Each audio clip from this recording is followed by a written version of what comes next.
Hello my lovelies and welcome to Domestic Bee. Today's video is 10 spring cleaning tips that I have for you, and we will get into it straight away. And at springtime, it's just such a beautiful time of the year, so these should be not too hard to do. When the sun's out, it makes you want to get outside. That's what I tell myself every year. Okay, so my first tip, these are not in any particular order, is at the end of the winter is to get your quilts dry cleaned, or if you have a big enough machine, wash them yourself. I don't, so I get mine professionally dry cleaned that comes back really nice and fluffy, and I store it in the bag that the dry cleaners give it to me, and I'll put that away, and then when winter comes I can just bring it out and I know that it's all been cleaned, so I really like that. With your pillows, you can of course put them, I've got a front loader so it's much easier to wash them in there. However, I do replace pillows quite often, but you can put them in there, or you can put them out on a really nice hot day and let them swing in the breeze on your clothesline. That's also really nice to do, and probably nice to do that throughout the summer more often as you perspire, so it's nice to freshen them up. So tip number 2 is your mattress. So once you'll get that clean, strip everything off your bed. Give it a quick vac, just to get rid of all the yuckies, the hairs and stuff. Sprinkle it lightly with bicarb of soda, leave it for a couple of hours and vacuum it. This deodorizes it and just freshens it up, and make your bed as usual. You can also spin your mattress around at this time if you choose to do so. Number 3 is windows. So cleaning the outside of the windows. You want to do this on a dull day, not on a sunny day, because it will dry your windows quickly before you've had a chance to rinse them off. So just do them on a dull day. I just grab an old squidgy mop, which I have you can get that from the supermarket or the Bunnings warehouse, in a bucket of really warm water with vinegar, a dash of dishwashing detergent, and off you go with the hose afterwards. And so as I do a window with the squidgy mop, and then I get the hose and rinse it off and just leave it. So I don't usually get streaks and it's nice and clean. On the inside, then I use either Windex, or you can use the solution, also vinegar, with some with your microfiber cloth. So you can do that, whichever you prefer. Not a fun job to do, but they need to be done, and it's always nice because Christmas is coming up, so you'll have it all lovely and clean when you have your guests over at Christmas time. The next thing I have then is your curtains and your drapes. With the netting curtains, I have a mixture of both of those. I just pop them into my washing machine, and as soon as they finish washing, I hang them straight back up and they just dry pretty quickly.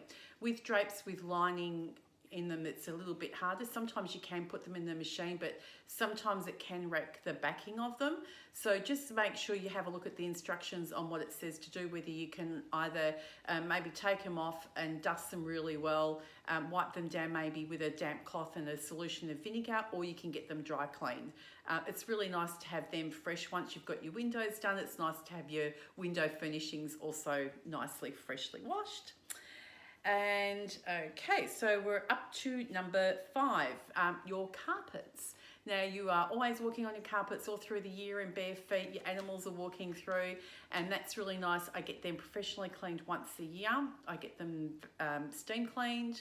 Get that done on, because the weather's nice, so it dries pretty quick. Sometimes you can do it yourself. You can hire your own steam cleaning unit. But a lot of times, if you get those, you can get these booklets in your letterbox, and you can get really good deals with steam cleaning. It's worth doing, and you don't have to do that. And also, you can do that with your sofas as well and your chairs. So I would, get that done professionally. It's easier. The next one, number 6, I have for you is dusting. Now, not your normal dusting of your TV, but dusting of your light fixtures, the top of your air conditioning units. Where else have I got?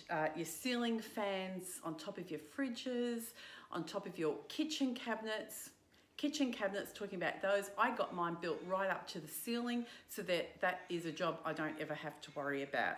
Makes life a lot easier. One less thing to do.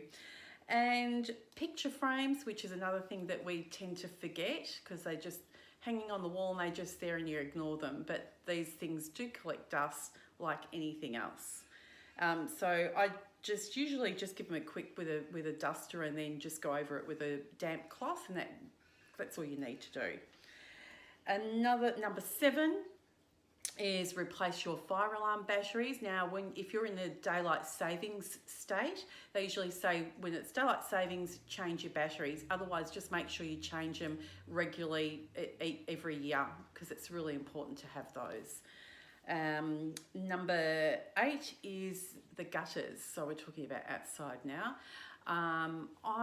We've lived in this house for some time, but it was a new street when we moved in. We didn't have any trees, so I've never worried about cleaning the gutters until about a month ago. I looked up and I had a forest growing around my gutters on my deck, and I was horrified. There was grass and daisies.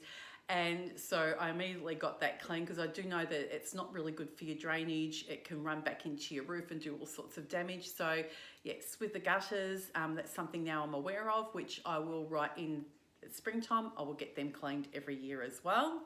Another important thing.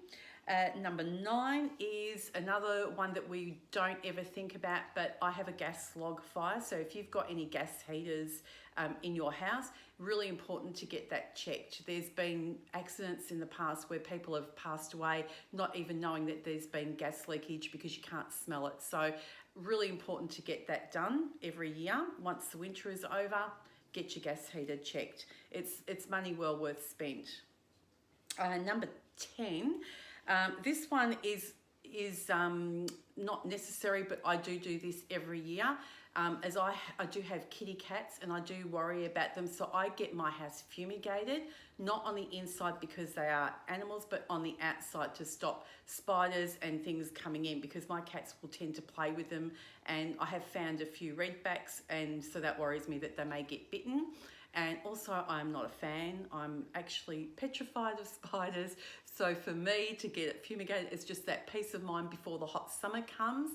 And also go around with your broom and get rid of all the cobwebs all under your eaves, around your windows. It's amazing how many cobwebs you find. And you can either fumigate them yourself. You can go to the hardware store and buy your own fumigating thing. I do get a professional because he also does all my fences as well, my front fence. So for me, it's just a peace of mind for someone who is so petrified.